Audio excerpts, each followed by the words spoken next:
Halo, assalamualaikum warahmatullahi wabarakatuh. Alhamdulillah kita masih bisa berjumpa lagi tentunya di channel Wednesday. Oke, lanjut. Seperti biasa teman-teman, kita akan sharing-sharing lewat video ini mengenai dunia peternakan puyuh.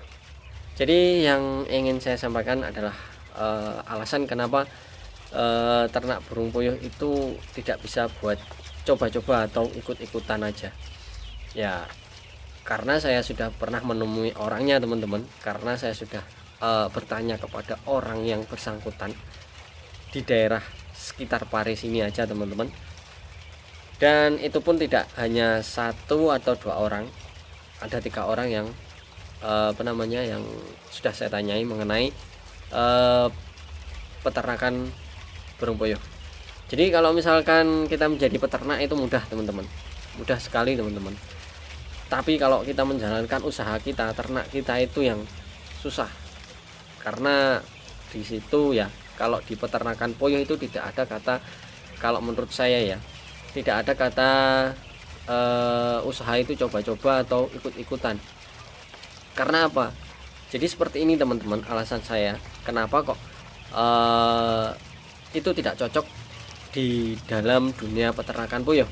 Mungkin di usaha lain ya, di usaha lain selain peternakan puyuh, awalnya coba-coba ikut-ikutan bisa jadi sukses ya, saya kurang tahu teman-teman. Tapi kalau di dunia peternakan puyuh itu saya rasa nggak tepat teman-teman. Karena gini, ada seorang di daerah Pare, waktu itu saya masih punya populasi burung puyuhnya itu masih sedikit teman-teman, itu kurang lebih 1000 ekor, dan saya ingin mau nambah populasi lagi. Saya ingin beli baterai bekas ya, baterai bekas dan disitu saya langsung cek baterainya seperti apa kondisinya. Saya langsung ke rumah si penjualnya itu tadi, dan saya ngobrol-ngobrol sama beliau, kenapa kok dijual, kenapa kok nggak dikembangkan dan lain sebagainya. Ya itu tadi teman-teman, awalnya cuma coba-coba ya, nggak banyak sih populasinya, cuma 1000 ekor teman-teman. Tapi kan kalau 1000 ekor ya, modalnya pun ya lumayan sih teman-teman. Kalau kita beli dari awalnya ya, kayak baterainya baru, terus bibitnya, terus untuk pakan petelurnya sampai bertelur, nah itu kan juga perlu modal ya teman-teman. Kalau 1000 ekor ya lumayan teman-teman modalnya. Jadi ya itu tadi, awalnya cuma coba-coba teman-teman, akhirnya nggak sesuai ekspektasi, kurang pengetahuan dalam memelihara burung puyuh. Misalkan burungnya penurunan produksinya itu harus diapain, burungnya stres itu harus diapain, nggak tahu apa yang harus dilakukan, kan ya hasilnya pun juga akan kurang maksimal teman-teman. Akhirnya tidak sesuai ekspektasi, frustasi, akhirnya males dan tidak semangat untuk memelihara burung puyuh lagi. Akhirnya yaitu tadi teman-teman, tidak lanjut, sudah berakhir ya. Karena itu tadi teman-teman, kalau coba-coba atau ikut-ikutan ya seperti itu teman-teman. Dan itu nggak hanya 1-2 orang saja teman-teman, ada 3 yang saya tanyain seperti ya, di daerah Pare aja sih teman-teman. Seperti itu kasusnya, itu ya kurang lebih sama seperti itu. Di daerah mana itu pun juga seperti itu. Waktu itu saya masih cari kandang baterai karena saya tidak cocok dengan kandang baterainya. Itu sudah tidak terawat lagi teman-teman ya, walaupun cuma kapasitas 1000 ekor, tapi lantai-lantainya itu sudah berlubang-lubang, itu besar-besar teman-teman, jadi karaten gitu loh. Terus sama kayu-kayunya ini ya, ini sudah totoren. Nah bahasa Jawa ini totoren, kalau bahasa Indonesia nya nggak tahu ya.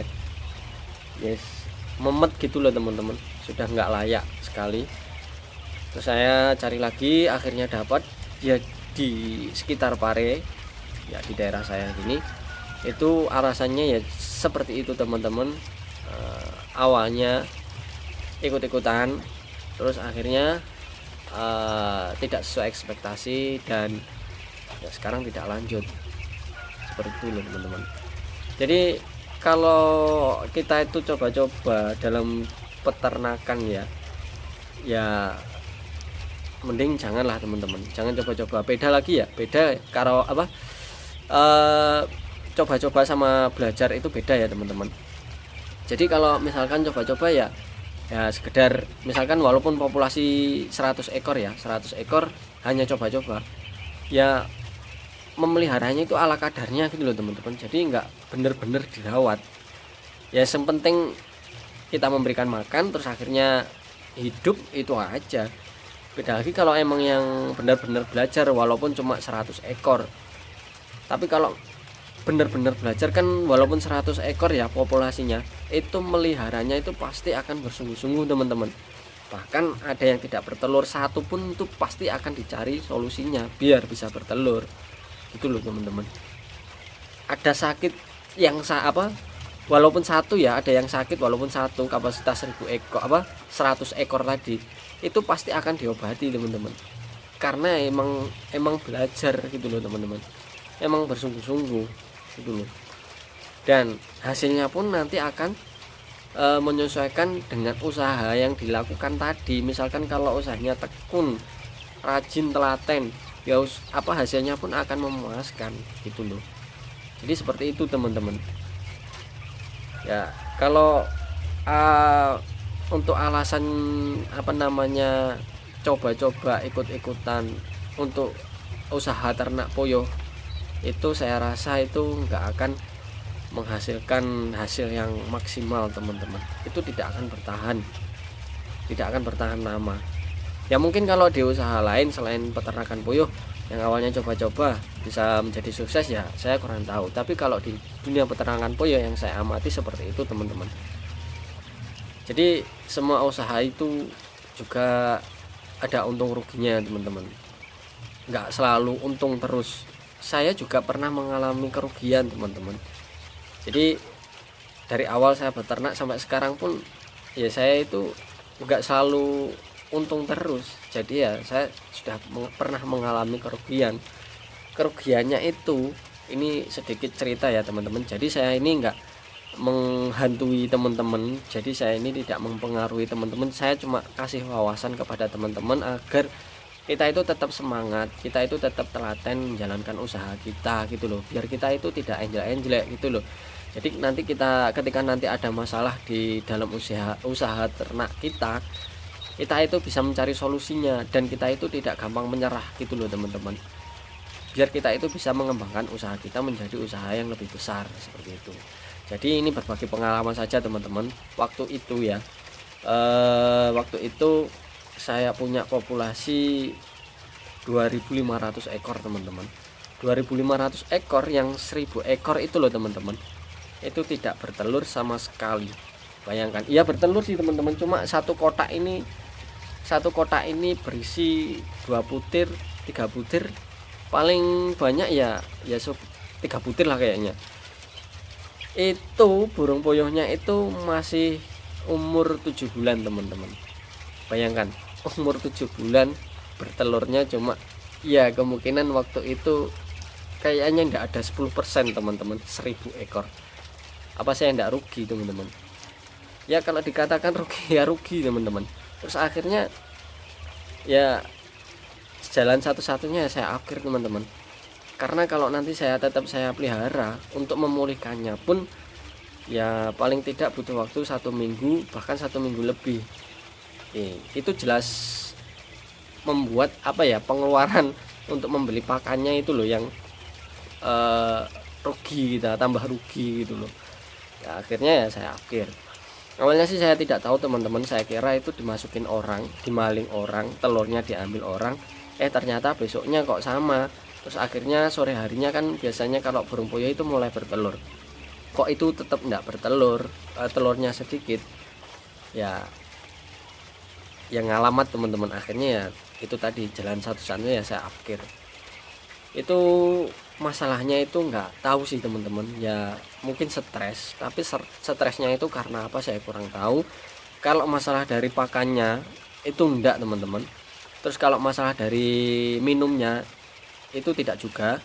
kalau masalah dari suara-suara yang tidak terduga itu juga tidak mungkin teman-teman, karena musik saya ini ya, ini selalu hidup mulai awal beternak sampai sekarang, kecuali ketika saya membuat video ini sama listrik padam itu mati. Tapi kalau masalah suara itu tidak mungkin teman-teman, itu tidak mungkin. Kalau masalah pakan kok cuma 1000 ekor, yang 1500 ekor kok enggak apa-apa. Soalnya waktu itu saya radukan, itu kan sekali radukan kan saya langsung semuanya teman-teman, enggak sedikit-sedikit. Jadi mustahil kalau dari pakan. Kalau dari tempat minum pun, kalau dari minumnya pun saya nggak pernah telat, dan vitamin pun ya walaupun 2 minggu sekali ya juga nggak telat. Jadi stresnya karena apa saya juga kurang tahu teman-teman. Bahkan saya tanya ke teman ternak itu nggak percaya teman-teman, dikira itu tetap maling, tapi padahal itu nggak ada maling dulu. Jadi ya kemungkinan stres, tapi stres karena apa saya juga kurang tahu. Jadi seperti itulah teman-teman. Jadi usaha itu ya, kita itu juga mengalami kerugian juga gitu loh. Kita bagaimana cara menyikapinya agar usaha kita tetap awet, ya pasti ada solusinya. Jadi jangan apa ya, sedikit-sedikit menyerah, sedikit-sedikit sudah putus asa, terus akhirnya usahanya kan sudah tidak lanjut, sudah berhenti. Seperti itu loh teman-teman. Jadi kita itu tetap selalu tekun, selalu bersungguh-sungguh menjalankan usaha kita. Yang menjalankan usaha gitu loh yang susah. Kalau kita menjadi pengusaha itu mudah teman-teman, kita menjadi peternak itu mudah. Kita punya burung 1000 ekor sudah menjadi peternak, kita punya sapi 1 ekor itu juga sudah menjadi peternak teman-teman. Yang susah itu yaitu tadi merawat, menjalankan usahanya itu loh yang susah, itu seperti itu teman-teman.